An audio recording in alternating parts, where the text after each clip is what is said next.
I let go of my husband because he wants to have kids, but I'm not ready. My 30 female, boyfriend 34 male, and I have been together for the last 4 years. Our first date was basically our whole life stories and just talking about everything and anything, whether it be deep or not. I would say most of our relationship has been this way. Even when we fight, which has maybe happened a couple of times, we will take a break and regroup once emotions settle. When we disagree, we talk it through. He looks at me like I'm the most beautiful person he's ever seen. He constantly tells me how lucky he is to have me and how I deserve the world. We both love to cook and clean for the other person, so we always have different games set up, and the loser gets to relax while the winner gets to pamper the loser. I know it sounds weird, but it works for us. I love this man so much, and I know he loves me just as much. Now, here's the problem. A couple of months into us dating, kids got brought up. Communication is super important to me and him, so I told him I didn't want kids. He thought I was joking because all of my friends and siblings have kids at this point, and I'm the fun tia, auntie.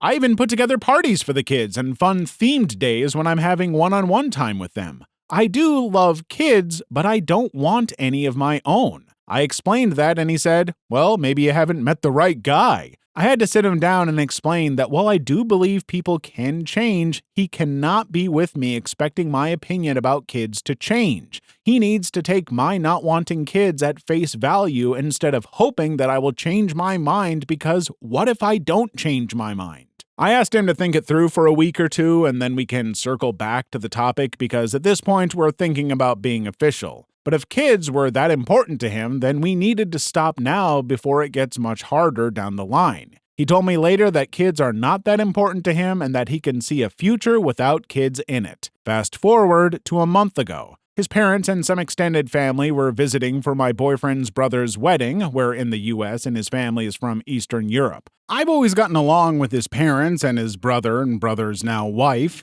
His parents will visit a couple times a year and have always been so kind and thoughtful. At the wedding reception, I was being introduced to all of the family. Eventually, someone asked when my boyfriend and I were getting married, and my boyfriend just winked at the question because he knew I already knew that he was planning to propose soon. He just asked way too many ring-related questions since he knows I hate diamonds, but wasn't sure the direction he should go since I barely wear rings. He could propose to me with a ring pop for all I care. Later, at one point, one of his cousins asked how I would feel about my future kid learning their native language, to which I responded, "Oh, I don't want kids, but I'm actually learning the language myself." There were a few members of the family around, including my boyfriend's parents, no boyfriend though, and they all gave me the "what the hell are you saying" look. I didn't understand why I was getting that look, so I just awkwardly laughed and asked everyone not to tell my boyfriend I was learning the language because I wanted to surprise him.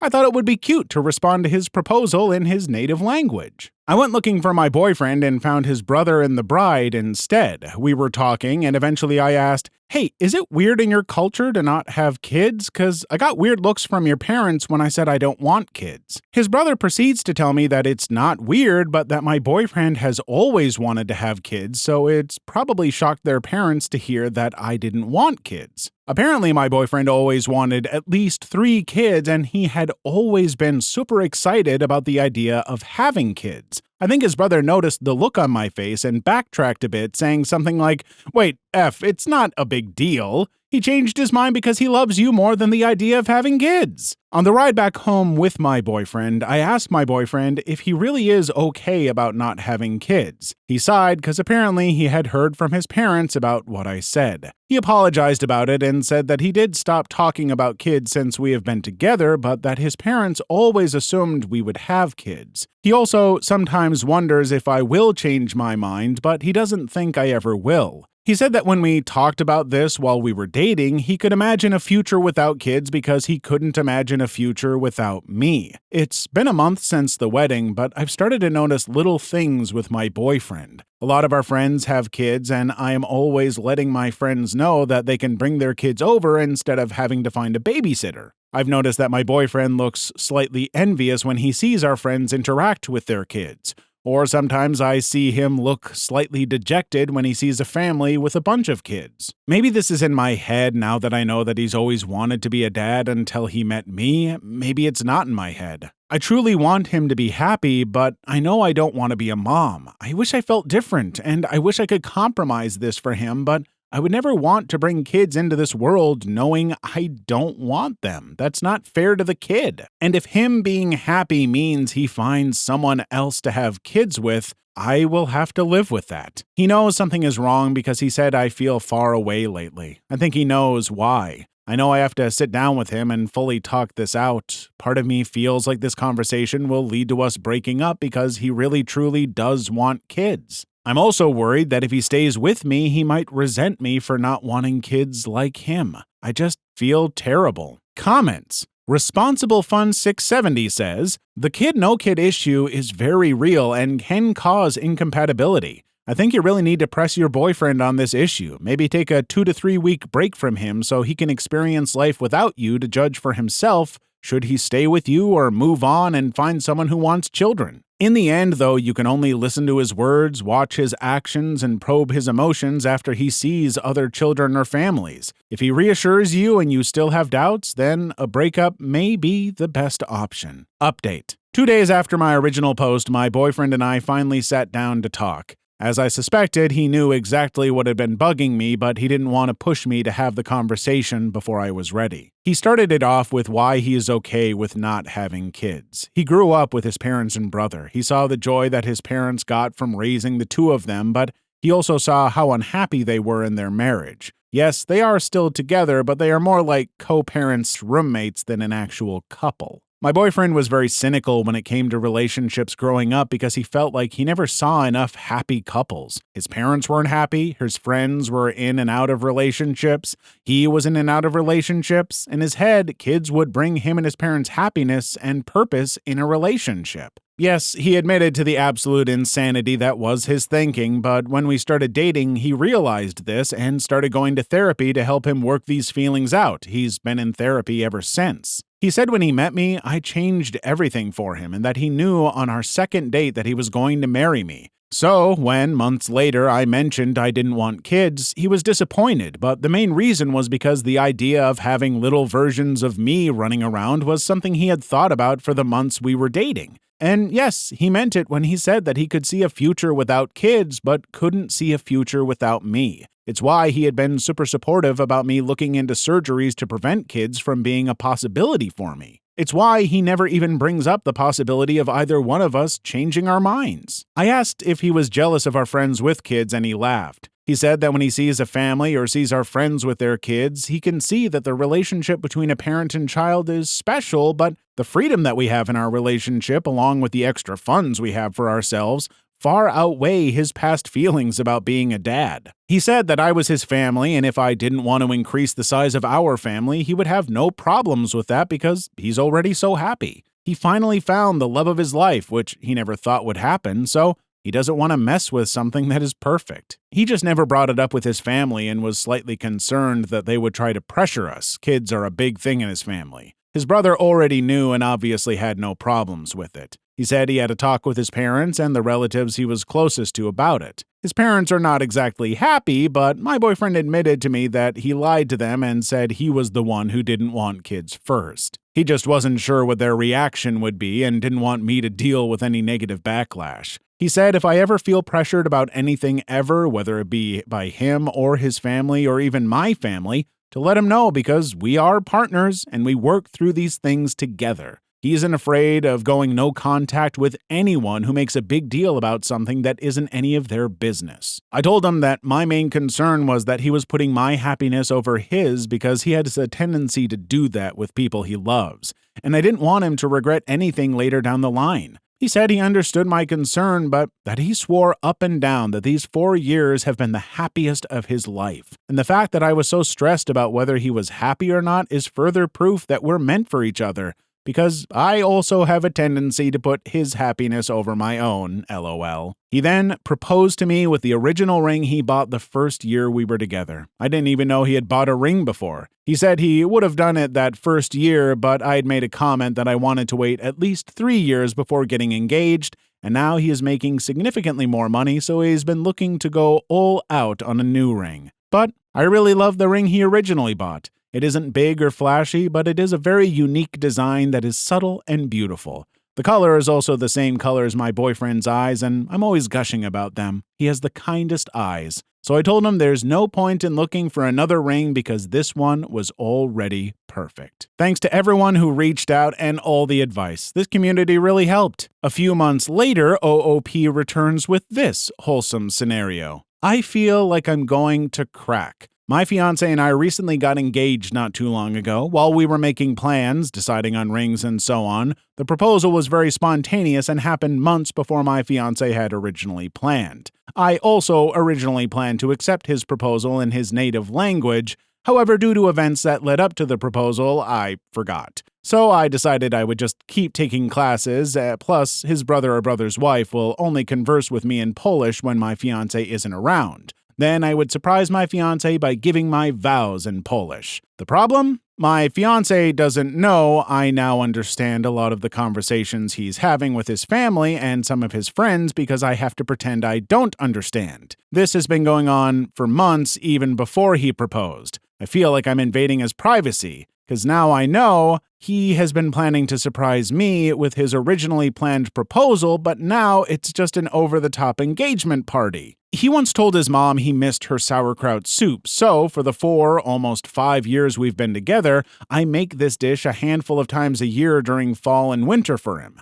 I called his mom up for the specific recipe too. Turns out he has always hated it, but it reminds him of home and his mom and sees how happy I get to make this for him. So he just eats it. Like I make a big pot only for him to eat, and I don't like sauerkraut. Now it makes sense why he always sends half of it to his brother and sister-in-law, who lives walking distance from us. He has been hiding my favorite candies around the house for the last 2 years. I will find my favorite candies in places I was surprised to find them in, like a random drawer here on a shelf there. Like I get so happy and I will run to him in my excitement about these random candies I must have forgotten about. Nope. He just buys bags of them and will place them in spots randomly. He just loves how excited I get. I caught him telling his brother when his brother found out one of them was going through one of our kitchen drawers.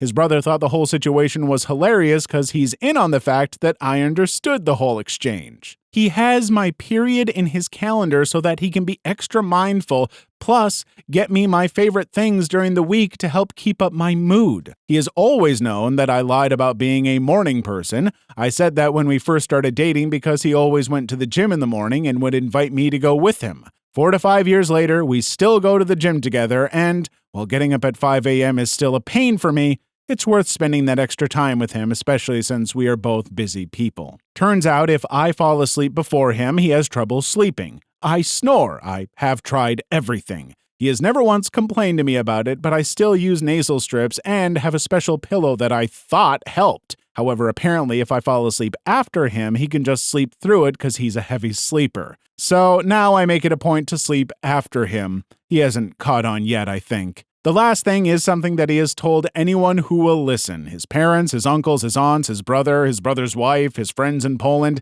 anyone and everyone who speaks Polish. If I'm in the room and he's on the phone with them, he will always look at me with a crazy big smile and tell them that he cannot wait to marry me. I love the man so much. I don't think I can keep this charade up for a year. We're planning for a 2024 wedding. I am not good at pretending. I can't keep hiding my face or running out of the room when he's talking to family and friends. And my birthday will be coming up in a few months, so I know he'll be planning something and probably think it's safe to talk about with some people in Polish. I'm going to crack soon. I can feel it. Update. I did end up cracking. My fiancé threw that surprise engagement party for us that I found out about since I'd been learning his native language. It was beautiful and sweet, and he flew his family and my family out to be there as well. We did a toast during the dinner portion of the party, and I decided to do my portion of the toast in Polish, as suggested by a comment on my last post. I explained in my toast I wanted my learning Polish to be a surprise for the proposal, but since that didn't work out, I wanted it to be a surprise for my wedding vows. However, I didn't count on the fact that I would be unintentionally eavesdropping on his conversations, and what was supposed to be a surprise engagement party for me was spoiled by me. I also went on to talk about the sweetest things I found out through my eavesdropping, excluding the bit about the sauerkraut soup because his mom was there and I will take that to my grave, and how it only further proved to me that I made the right choice by saying yes to his proposal. And that while I don't think anyone is ever really perfect,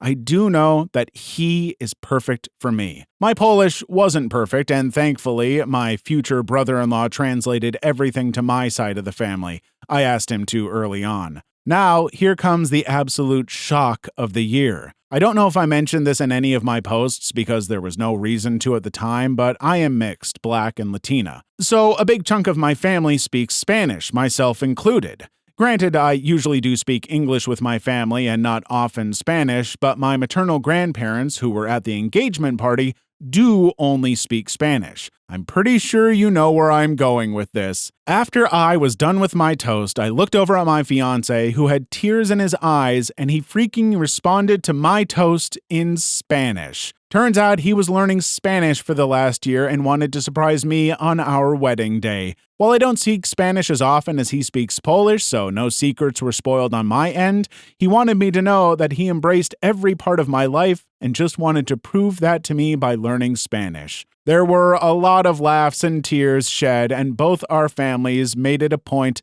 to learn simple phrases in the other language, so that was really cute to see. All in all, I'm still planning to do my vows in Polish, and he plans to do his vows in Spanish and English, since half my family only speak English. I'm happy I'm not eavesdropping anymore because I did not enjoy invading his privacy, despite the sweet things I did end up learning. So, that's that. I'm just very excited to spend the rest of my life with this man. Okay, so I know a lot of you folks come to this channel to hear just some of the most wild, buck wild stories where we're just ripping into people and talking about, these horrible relationships and exes and people at work and all this stuff. And we're just like, oh my God, this person's a red flag. This person's bad, blah, blah, blah, this and that. Nothing makes me so happy than to read a story that I can't even call it a green flag. This is like the checkered flag. This is the end of the race that everyone should be aiming for. What an absolutely wonderful relationship. Like, there were issues. She was worried about issues, and she kept it to herself for a few days, just trying to get a feel for things, and then communicated with him. And they communicate, and they're honest, and they're loving and caring for each other. I'm gonna tear up if I keep talking about this story, but seriously, folks, listen to this one again if you need to. If you need some cheering up, if you need to know what I think a generally good, healthy relationship is, this is it. Also, as a person who is in a relationship where neither one of us wants kids, but I have in the past been in a relationship with someone who said they were okay not having kids, but then were secretly talking to other people in my life about how they were going to win me over and convince me and how we were definitely going to have kids. That can be a huge incompatibility. That is an issue. And so, folks, if you're getting into a relationship and that is a point of contention, it does need to be talked about to some point. I'm not saying you have to stop the relationship then and there, but don't go too far with it. Don't keep that stuff bottled in. If you really truly want kids, that's important to you, but it's not more important than someone saying they don't want kids. So, I don't know. But these folks handled it great. A+. I don't know who these folks are, but seriously, have the best wedding ever and a great life. I instantly created a family with my next-door neighbor, and now we're happy connected to each other. 3 years ago, a woman named Cassie, 32 female, and her son Kenny, 13 male, moved into the apartment next door. They had a few boxes, so I figured I'd, 31 male, offer to help and get off to a good start. I noticed Kenny had a PS4, so I told him that I game as well, and he was free to come over and play my systems anytime he wanted if his mother allowed it. I have a PS5, Switch, and PC as an FYI. Since I'm a mechanic, I told Cassie if she had car trouble, she could come to me anytime since I help out a lot of other people on the floor with their cars as well. She accepted. I didn't really interact with either Kenny or Cassie besides a few heys for a few weeks initially, but a little more than a month after moving in, Cassie knocked on my door and asked if I could check her car because the engine wasn't turning over. Turns out the spark plugs needed to be changed, which was easy enough to do. Cassie was very thankful for my help and offered to pay, but I told her it was no problem. She invited me to dinner with her and Kenny, and I was hesitant to accept, but she insisted on it. The next day we had dinner, and it was a good time. I learned a lot about her and talked to Kenny more. He's a good kid, really into games, science, and his guitar. We even all went over to my place for some Mario Kart. From then on, I got really close to Kenny. I viewed him like a little brother. He came over to play my games almost every day, and I even started teaching him about cars. I even brought him to my shop to introduce him to tools. He's a quick study and even told Cassie he wants to be a mechanic like me. I told him to aim higher and become an engineer. He's now even looking into engineering programs. I think Cassie really appreciated our relationship. She became a lot more friendly with me. I got COVID during lockdown, and out of the kindness of her heart, she bought me groceries, cleaned my apartment, and even took care of me. I was totally grateful. She even cooks dinner for me every night, and we all have dinner together. She even makes dinner for me when I work late and leaves it in my apartment. The other day, Kenny brought one of his friends over to his apartment.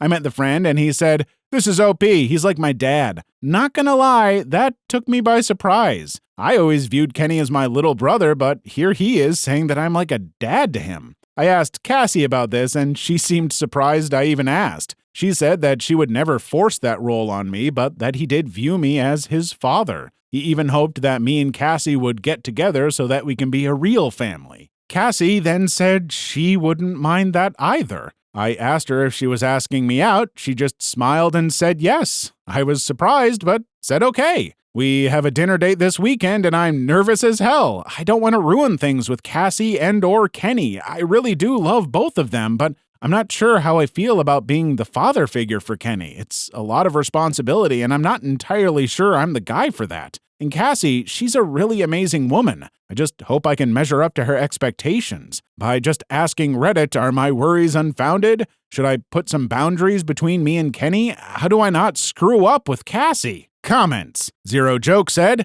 "It sounds like you were already fulfilling the job requirements before you were hired. I wouldn't worry about this. This sounds like the start of something beautiful." Moonfleur3 said, "Quite literally this. You've already been doing all the right things. No reason to worry now. Just keep doing what you've been doing." Charbel33 says, "Here's the guy who's very good at doing something until he realizes he's doing the thing he's good at. Suddenly he panics and wonders if he's good enough to do the thing he's already been unknowingly doing." Update. Hey all, thanks for the nice comments on the first post. It's weird being complimented so much, but I guess I like it, lol. So here are some things to clarify before the update. People were asking me if I'm actually attracted to Cassie, and the answer is yes. She's one of the strongest, nicest, most considerate people I know. She constantly puts people before herself, and I always wished that someone would put her first for once. And did I mention that Cassie is super pretty? I guess I just never thought Cassie would find me attractive or be interested in me in that way. Now the update. I was nervous as hell all week leading up to the date on Saturday. During our usual family dinners, Cassie smiled at me a lot more. I don't think Kenny noticed since he was too busy playing on his phone. Cassie not so subtly suggested to Kenny, 13 male, that he go spend the weekend with his grandparents. He didn't really want to, but she pretty much pushed him out the door, lol. On Saturday evening, I knocked on Cassie's door and she opened it up wearing an absolutely beautiful dress. I broke the tension and asked if that dress was for me. She laughed and we went on our way. The evening was a little awkward at first, but when we were walking to the restaurant, she grabbed my hand and smiled at me, and it sort of got rid of the awkwardness. From there, the evening went amazingly. We talked, laughed, and had a great dinner. I asked her what made her change her mind about me, and she said it was the previous Christmas. For reference, Cassie is a hardworking single mom, and Kenny has all of his needs met and more, but she can't afford to get him the best, and it really hurts her that she can't. She really wanted to get him a PS5 since he was begging for one, but couldn't justify the cost. Since I have disposable income, I hunted for months, checking stock drops until I finally got one. Then I surprised Kenny with it on Christmas and told him it was from his mom. Cassie was shocked and even started crying. Kenny was so excited that he didn't even notice her crying. All he could tell me was thank you repeatedly. Apparently that made her realize that she wanted me in both of their lives forever. She tried to deny her feelings, but it didn't work. The conversation the other day was the opening she needed to finally confess how she felt. After dinner, we went back to her place for a nightcap. We talked a lot about relationship expectations and how we wanted to proceed. We agreed to be exclusive, to take it slow, and not to tell Kenny about anything until we're sure that this relationship is real and strong. We don't want to give him unrealistic expectations. She also said that her calling me his dad was too much too soon, and she apologized for it. She said it was wishful thinking on her part and probably would have weirded out most people. She said to accept any role with Kenny that I wanted, but she hoped that I would see Kenny as a son eventually. Sorry to disappoint everyone, but we didn't do the deed.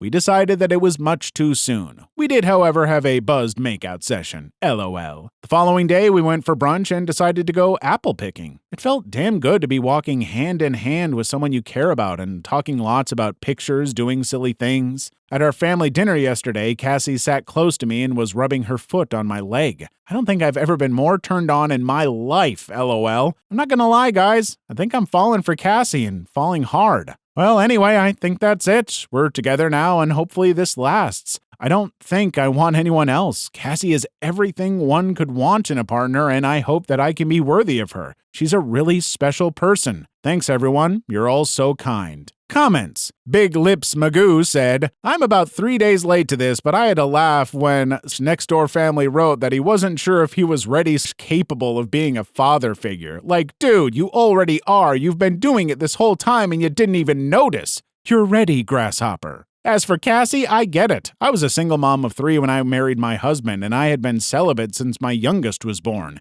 She was 5 when we married, but my husband and I moved seamlessly into a very healthy and robust, intimate relationship. I was still a very intimate person.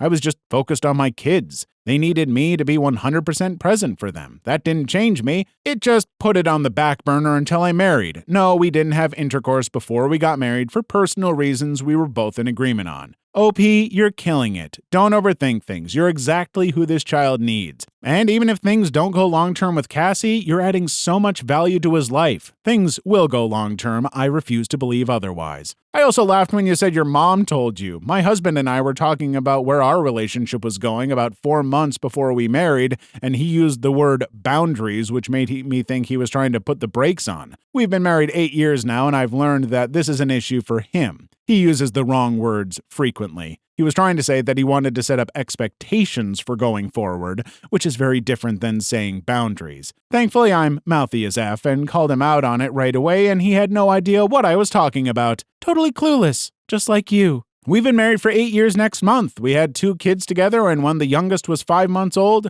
we had a surprise adoption that popped into our laps. Now we're the parents to 6 and even more in love than when we started. Life is beautiful. It takes a strong man to take on someone's kid, but you sound like you're exactly that. My husband is so loved and appreciated by all of us, and they all call him Dad. He wouldn't change his life for anything in the world. I hope you get that from this relationship because you deserve it. OOP responded, I love reading every bit of this. Thank you for the compliments and congratulations on your wonderful life. As for Cassie, yeah, I've been extremely surprised by how aggressive she's been. I'm trying to keep this PG-13, but we haven't had intercourse yet. But let's just say that I can tell she wants it, LOL. As for clueless, yeah, I guess I am.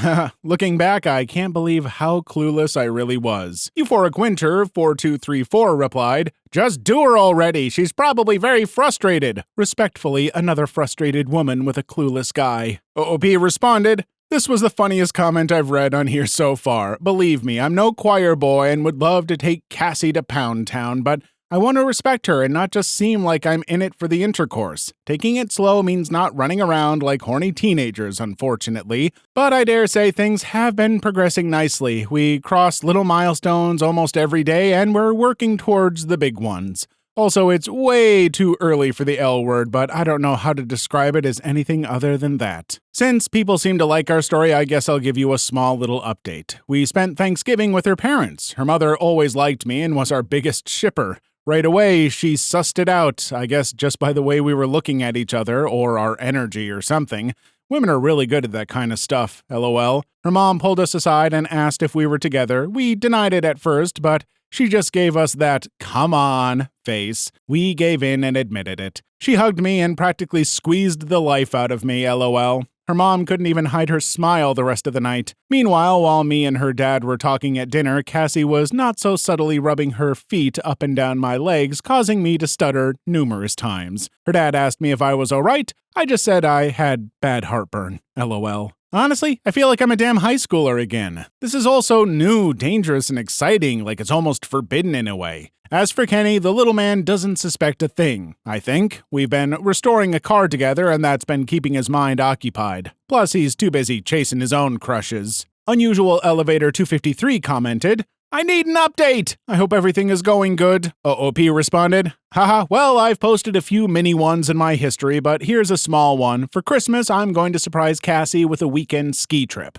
She's never been, and she told me years ago she wants to try it. As for Kenny, I'm going to take him to see Billie Eilish. He loves her, and I'm going to get as close to the stage as I possibly can. So, there you go. Okay, look everyone, I'm not going to get my hopes up that every story we read today is going to be just positive and wonderful, but I'm riding the high, all right? I'm just loving it so far. Gosh, what a sweet story. Like, it feels like it could be made up, but why? What person's making up stories like this? I don't know, but I hope it's real, and I hope these two are extremely happy together because they sound so sweet. The guy's so nice and just reasonable, and oh my gosh, Kenny, you're a lucky kid. You got a great new dad, brother, whatever he is, guy. Well, not brother anymore. Let's not do that. Let's not do that one. Nope. Anyway, yeah, no, this is a wonderful story, and it sounds like the guy really respects her. I mean, heck, when he was responding to the question, like, oh, are you attracted to her? He lists her personality, her qualities, her strength, and all that stuff, and then is just like, oh yeah, and she is super cute. Like, I don't know.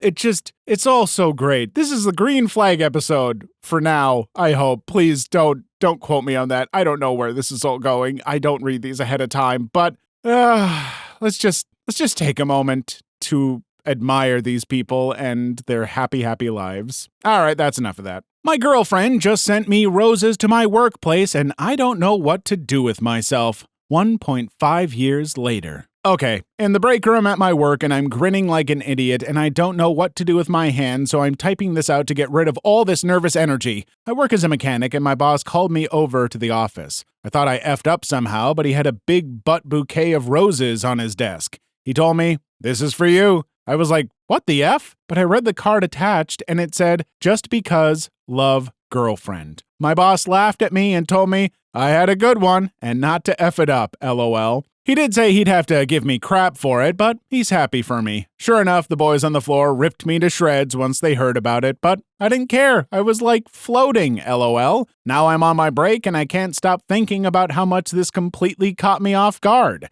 Can someone please talk me down from going out to buy her a ring after work, lol? Edit. Hey everyone, I'm finally off work and I'm still really flustered, but I think I've calmed down, lol. I don't think I'm going to get her ring today, but I have to do something. The problem is, I don't know what. She deserves absolutely everything, but I can't think of anything that would equal this. I do have an idea of taking her on a last-minute romantic getaway this weekend. Also, to everyone asking, yes, the woman in my story is Cassie from my previous posts. Comments. Heart According 5241 said, "Aw, so sweet. Not going to stop you, lol." JohnX5 said, if they already talked about marriage being a possibility, absolutely go for it. If not, maybe check with her first to see how she's feeling on the matter. The proposal itself can be a surprise, but marriage shouldn't be. Sorry to be the downer, I just don't want either of you to get hurt. You both sound so sweet and like an amazing couple. Tryhard1976 said, "She sounds pretty awesome, dude. Your boss is right. Don't F this up by ever taking her for granted.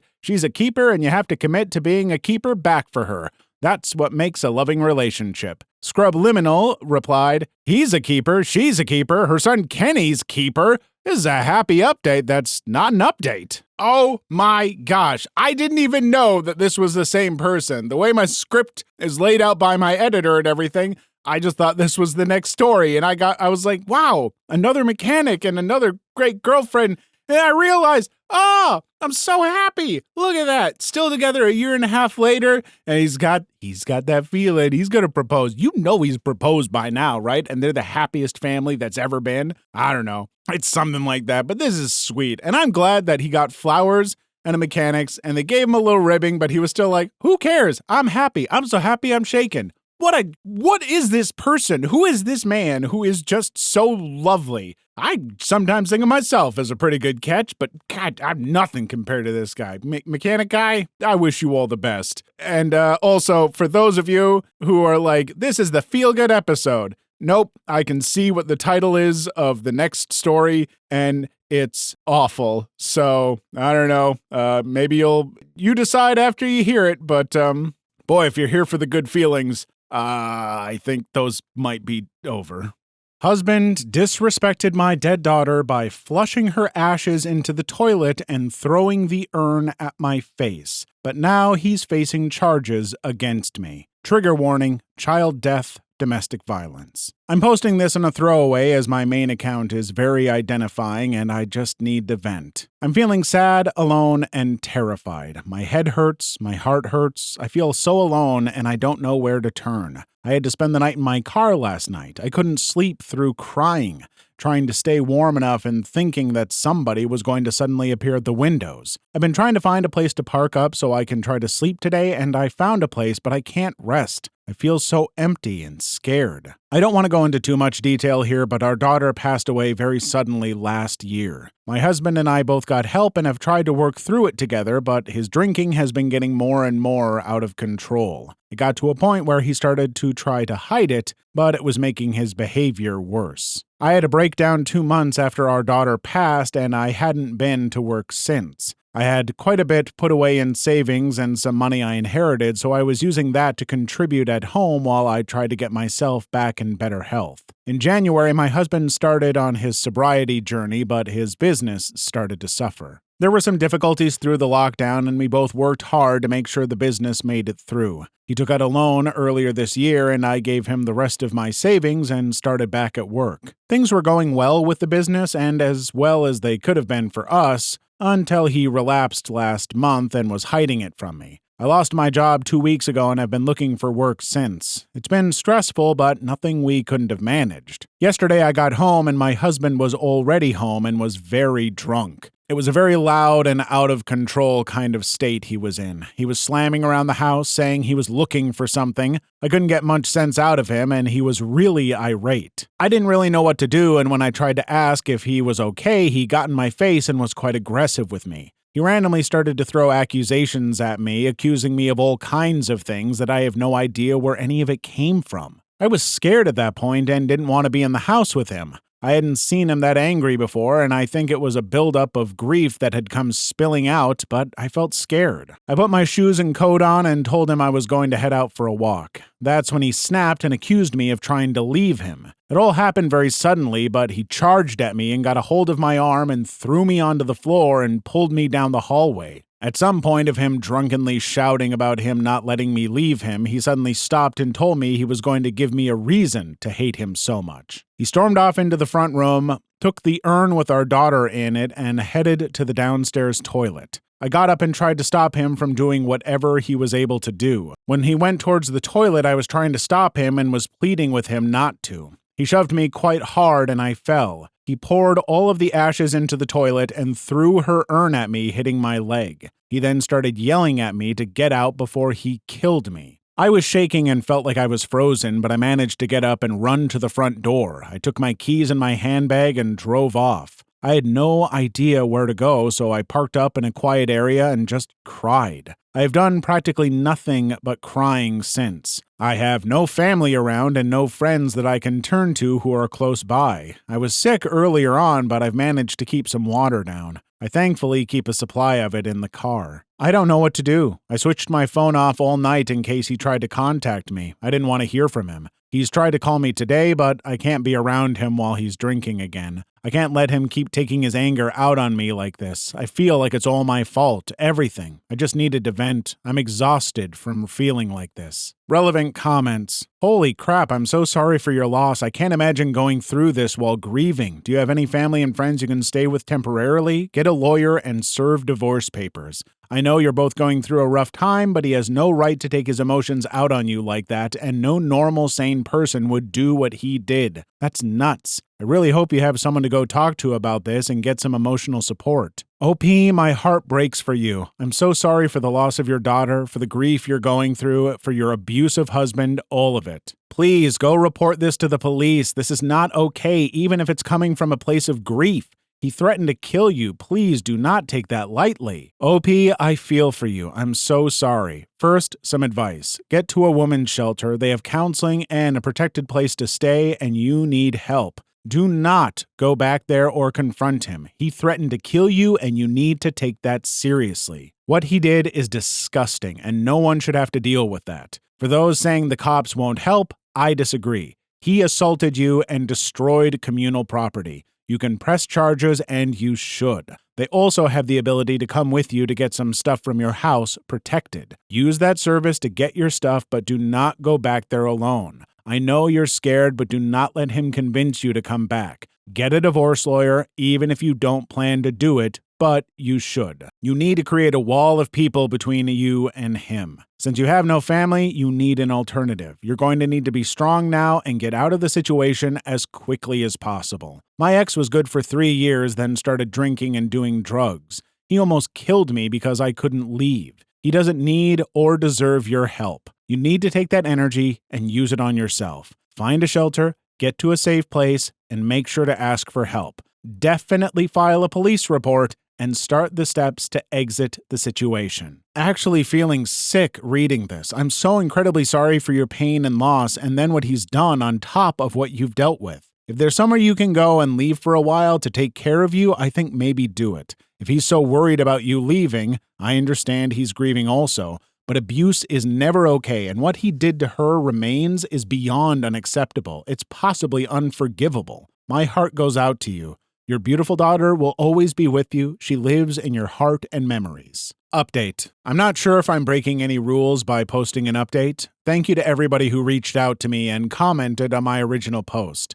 I didn't mean to leave any of you worrying. I deleted everything not long after taking an overdose. I had planned on trying again as soon as I got out of hospital. I'm still here though, and I was feeling extremely overwhelmed. I want to let you all know that I'm safe and didn't go back. I can't get into everything that has gone on with my husband as the police have been involved, and some of it is ongoing. I can say that he was playing games and acted calm and collected with them at first, trying to make out that he hadn't done anything wrong and that it was me with the problem. He told them that I was welcome home at any time. A couple of things happened, and after I received some very threatening voice messages and texts from him, he reported my phone as stolen and had me cut off. He was trying to make me go home and have nowhere else to turn to. After some intervention and run-ins with the police, he offered to leave the house for a couple of days a few weeks ago. I was to go there with some help, allowing me to get my belongings and our daughter's things. Nobody asked him to leave. He offered. I arrived there along with some help to find that he had destroyed all of my things. When I say all of my things, I mean everything that I owned and that was in that house. I can't even imagine how long it must have taken him. He sliced my shoes, had gone over some of them in black marker, the same with my handbags. He cut up my clothes. All of my products were all over the bathroom, which he had smashed up. There were items of my clothes in the bath, and he had poured bleach all over them, as well as my cosmetics all destroyed and mixed in. He had smashed up and broken my other belongings. He had trashed the house, including our daughter's room. The only thing I couldn't find were some of her things he had taken with him. I don't really remember much of being in the house. I suppose I kind of went numb once I realized what he had done and saw our daughter's room. The photos of it all are awful. He has claimed he doesn't remember doing any of it. He then put it down to a drunken rage. After doing it, he went straight over to his parents, knowing what was coming, and pleaded with them for help. They arranged for him to get some private help. I mentioned in my post about his issues with alcohol. After our daughter passed away, we both got help, together and separately. His drinking got out of control and to a point where he was trying to hide it, which made him even worse. I know he has been hurting, but it got to a point where it was almost impossible to have a reasonable conversation with him. After talking through things with various professionals, I realize now, too, that there was a lot of control going on, financial and emotional, and no matter how much he was hurting, I know it doesn't excuse his behavior. However much I have felt for him and wanted him to get all of the help he needs, I can't see past what he did with our daughter's ashes. I felt like I lost her all over again, and I felt like I'd somehow failed her again. His parents did reach out and promised they would get back the things of our daughters that he took. I haven't heard from them since. I'm sure it isn't easy for them. I've been getting some help and I'm on a waiting list for some more therapy. I also start a new job on Tuesday. I'm currently sitting here on the floor of my new place typing this out. I picked up the keys yesterday. My tenancy officially begins on Monday. It isn't much to look at, and I'm starting all over again, but for the first time in weeks, I feel like I can finally breathe a little. It's a bit overwhelming to have some space of my own again, but for the first time in what feels like a long time, I feel like I can almost relax. I have had a new bed donated to me, and it will arrive on Monday, and my key worker has applied for a cooker for me via a white goods scheme with one of my utility providers. I don't have any hot water or heating until my gas is uncapped on Monday, but I do have some electricity. I've got some books to read, and just this morning I picked up a bag of mostly canned foods from the food bank. It took a lot to be able to face going, but it's enough to last me the next few days, and it doesn't need to be heated. I might not have what I had, but I'm not where I was. I'm not sure where things will go from here. I felt like I had died along with my daughter, yet my body was still there and going through life. I want to believe I can do something in her memory, even if that something is making it through each day. I'm safe, and I'm trying to be well. Relevant comments. You have not let your daughter down. Never think that. I know it's going to be a hard slog. You will get through this. You're here now. Do you have another family to rely on? OOP's reply. This is something I'm going to have to keep working through. No matter what I do, the guilt follows me even though I know it was out of my control. I don't have any family that I know of. I grew up in the care system and had an older brother, but he passed away years ago. I met my husband when I was much younger, and it had always been just us and then our daughter in terms of my family. It has been tough, and it's taking some readjustment, especially reaching out for and accepting help, being away from everything I knew, really. Another user replies to the original poster. There is something called fetal microchimerism. Every pregnancy, regardless of the outcome, actually leaves DNA in the mother's body. What your husband did was evil, but your daughter is still part of you. He can't take that away. Original poster's reply, I hadn't heard of this before. I just searched for it, and it's a strange comfort to know that she's still a part of me, physically with me, within me. Another user adds, you also likely have stretch marks, proof she was there. Original poster's reply, a couple of small ones on each side. Another physical reminder. Thank you. Picture a wave in the ocean. You can see it, measure it, its height, the way the sunlight refracts when it passes through, and it's there, and you can see it, and you know what it is. It's a wave. And then it crashes on the shore, and it's gone. But the water is still there. The wave was just a different way for the water to be for a little while. That's one conception of death for a Buddhist. The wave returns to the ocean, where it came from, where it's supposed to be. Original poster's reply, thank you for sharing this. It's made me tear up a bit reading through these quotes and poems. After my daughter passed, I found it difficult to focus on life. I wasn't obsessed with death, but I wanted to try to understand it. I knew it happens to us all, and I was always at peace with that before what happened. I never thought for a moment that I would be living without her around. I just needed to make sense of things, and I couldn't. I started to read and listen to books by Pema Chodron, and I feel like I've taken a lot from them. There's a part in Getting Unstuck where she talks about the Dalai Lama and a quote from him regarding the weight of his guilt over someone's suicide, and it really stuck with me. I've just searched it, and somebody asked how he ever got rid of that feeling. He paused and then replied, I didn't. It's still there. I just don't allow it to drag me down and pull me back. I realize that being dragged down or held back by it would be to no one's benefit. not mine or anybody else's, so I go forward and do the best I can. It's much more difficult to allow ourselves to learn this kind of peace, but it's something I want to be able to remind myself of, especially on the harder days. Commenter said, "Please tell me he was arrested for what he did to your belongings." Original poster's reply, "He was. There's a lot going on with it all." Yeah, I mean, first off, to this poster, for losing a child and losing a partner now, I feel so very sorry for them, but I hope that they're doing well. And for anyone else who's gone through something like this, stay strong. Things can get better. I know those are just words and they might not mean anything in the moment, but they are important to hang on to. And some of these quotes are pretty poignant as well. As far as the husband's reaction to all this, like she said, a lot of this is coming from his grief. Losing a child does terrible things to a person. I have known people who have lost children, and it really changes your life. It's not something that you can easily get over or ever fully get over. But that is never an excuse for acting the way that he did. He is still absolutely responsible for his actions. And frankly, the way he's acting toward her, she's dealing with the grief too. She's not doing that kind of stuff. And just because he is dealing with this grief and, possibly some other mental issues or whatever, does not excuse his actions. And the violence, the destroying the daughter's ashes are just terrible. The threats of killing, inexcusable. So, yeah, I have just no sympathy for if that guy is in jail and if he ever gets out or his life gets better. I'm sorry. He has lost any right to sympathy.